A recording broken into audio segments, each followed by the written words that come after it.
अस्सलामुअलैकुम नाज़रीन, मैं हूं डॉक्टर मोहम्मद वसीम शान और आज का जो टॉपिक है वही टॉपिक हमारा जो चल रहा था कल के याद रखने की बातें, उसका पार्ट 2 लेके हाज़िर हुआ हूं मैं एक बार फिर आपसे अर्ज़ करता हूं कि ये जो वीडियो जो मैं बना रहा हूं ये है जो नए डॉक्टर हज़रात हैं सिर्फ़ उनके लिए। और अगर हमारे जो सीनियर डॉक्टर्स हैं वो मेरी रहनुमाई कर सकते हैं, मुझे मेरे कमेंट्स में मज़ीद रहनुमाई के लिए मुझे मैसेज भी कर सकते हैं। तो मज़ीद मैं जो टाइम ज़ाया किए बगैर अपनी वीडियो को स्टार्ट करता हूँ। तो याद रखने की बातों में हमने कल स्टडी किया था इसहाल यानी कि पैचिश को। आज हम स्टडी कर रहे हैं बुखार को।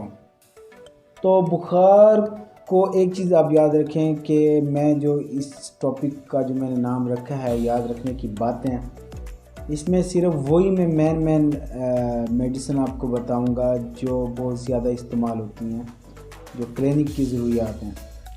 तो अभी मैं आपको बता रहा हूँ आज जो टॉपिक है सेकंड, इसका पार्ट है याद रखने की बातें, इसमें है बुखार। तो अगर बुखार आधी रात के बाद बुखार का हमला हो तो उसके लिए आर्सेनिकम एल्बम 30 का इस्तेमाल करेंगे। आधी रात के मतलब आप ऐसे समझ लें कि 12-1 बजे के बाद अगर बुखार आता है बंदे को डेली, तो उसके लिए आर्सेनिकम 30 का हम इस्तेमाल करेंगे।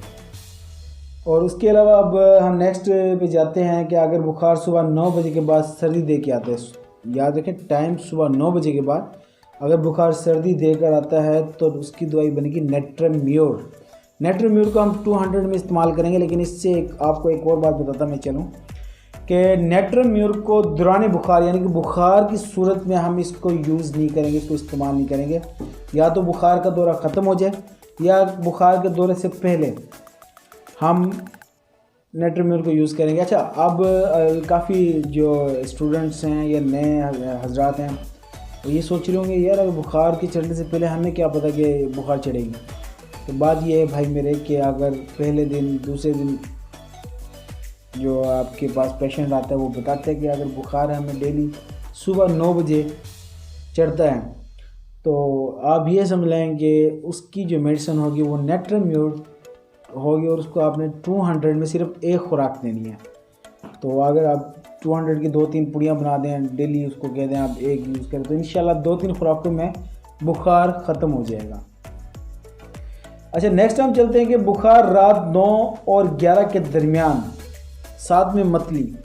याद रखें बुखार अगर 9 और 11 के दरमियान हो और साथ में मतली यानी कि दिल घबराता है, उल्टी का दिल करता है।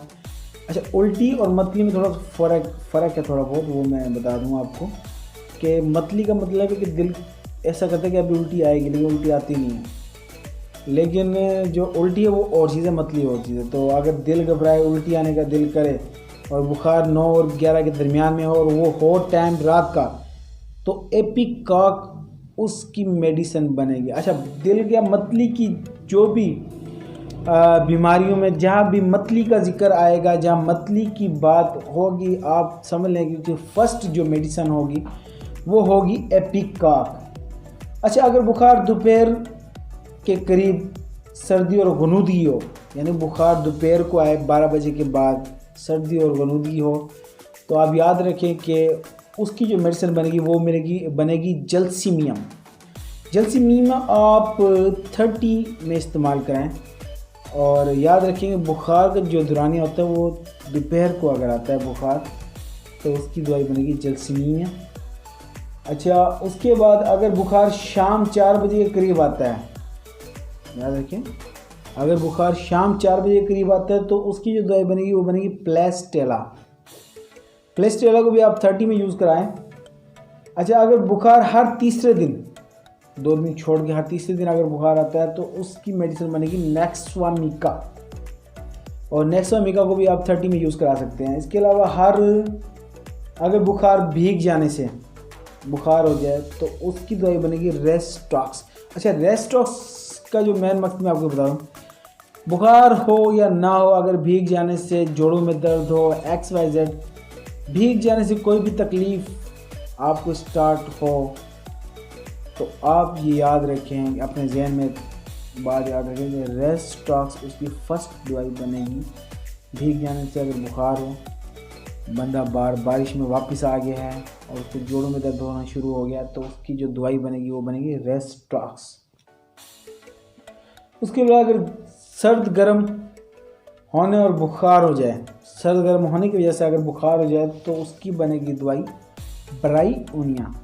ब्राईओनिया भी बड़ी ज़बरदस्त कमाल की मेडिसिन है। अच्छा, इसमें एक ख़ास बात ये है कि इसमें ज़बान से लेकर मकत तक खुश्की पाई जाती है। बंदे की ज़बान भी खुश्क होती है, गला भी खुश्क होता है, बंदे को प्यास बहुत ज़्यादा लगती है। और ये इसकी जो प्यास और आर्सेनिकम एल्बम की प्यास में थोड़ा ज़मीन आसमान का फ़र्क है। वो ये है कि इसकी प्यास में बंदा जब प्यास लगता है तो वो पूरा गिलास पी जाता है। ब्राईओनिया में इतनी खुश्की पाई जाती है, लेकिन आर्सेनिकम एल्बम का जो है उसमें खुश्की नहीं पाई जाती, लेकिन वो घूंट घूंट पानी पीता है सिर्फ अपने हलक को तर रखने के लिए। अच्छा, उसके बाद अगर अमूमन कई बंदे होते हैं जिनका बाल कटवाने से अगर बुखार हो जाए तो उनके लिए बेलाडोना बेस्ट दवाई है कि बाल कटवाने के बाद बंदे को अगर बुखार होता है या बाल कटवाने के बाद कई तकलीफ़ें स्टार्ट हो जाती हैं, उनके लिए बेलाडोना बहुत ज़बरदस्त दवाई है। अगर पसीना आ जाए मगर बुखार कम ना हो, याद रखें, पसीना आ जाए और मगर बुखार कम ना हो और मुंह में पानी बह रहा हो या राल टाइप हो, तो उसके लिए मर्क साल 30 का हम इस्तेमाल करेंगे। Merc sol 30। अच्छा, ज़ख्मी होने से बुखार हो, अब ज़ख्मों की तो बेस्ट दवाई है आर्निका। आर्निका को आप यूज़ कराएंगे ज़ख्मों की वजह से। अब ज़ख्मों की वजह से अगर बुखार हो तो उसके लिए वाकई बेस्ट दवाई है आर्निका। आर्निका आप याद रख लें अपने जहन में। ज़ख्म हो, बुखार हो या ना हो, अगर ज़ख्मी बंदा हो गया तो आपके जहन में फर्स्ट जो मेडिसिन होगी वो आप याद रखें आर्निका। आर्निका का जो एक और बात मैं आपको बता दूं कि आर्निका का जो ज़ख्म है उसमें खून निकलता नहीं है, बल्कि खून जम जाता है जिस्म के अंदर, नीले नीले धब्बे पड़ जाते हैं। ये इसकी ख़ास अलामत है।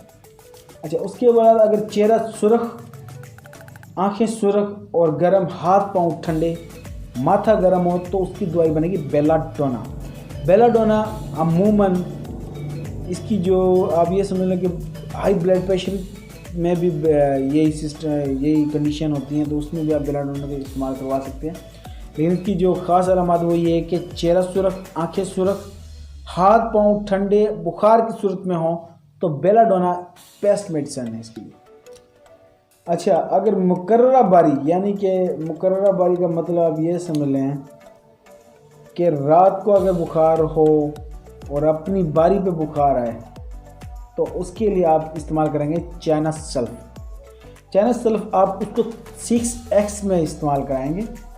अच्छा, उसके बाद अगर पेट के कीड़ों से बुखार हो तो उसके लिए साइना की मेडिसिन ऐसी है कि आप याद रख लें इस बात को। ये याद रखने की बातें मैं इसलिए इसको बोलता हूँ कि आप इस बात को पॉइंट आउट कर लें कि साइना बच्चों के पेट के कीड़ों की बेस्ट मेडिसिन है। इसके अलावा आप अगर जज्बाती कैफियत से बुखार हो तो उसके लिए मेडिसिन होगी इग्नेशिया। इग्नेशिया, बंदा इतना जज्बाती हो जाता है, उस जज्बाती कैफियत की वजह से अगर बुखार स्टार्ट हो तो उसके लिए होगी इग्नेशिया। अगर ज़चगी में बुखार हो जाए, परसूत का बुखार जिसको हम कहते हैं, ज़चगी के बाद जो परसूत का बुखार हो, उसके लिए पायरोजीनम 200 में हम इसको इस्तेमाल कराएंगे। अच्छा, उसके बाद हमारी जो आखिरी और नेक्स्ट मेडिसिन मैं आपको बताना चाहता हूँ वो है ना जाने वाला ज़िद्दी बुखार और जिगर की ख़राबी की वजह से। यानी बुखार, अब जिगर की ख़राबी मलेरिया में भी हो सकती है, टाइफाइड में भी हो सकती है। ऐसा बुखार जिसमें आपकी जिगर की ख़राबी मौजूद हो, उसके लिए गाल मैग होम्योपैथिक मेडिसिन है। काल मैग बोल दिया मैंने, काल मैग क्यू में आपने उसको यूज़ करानी है।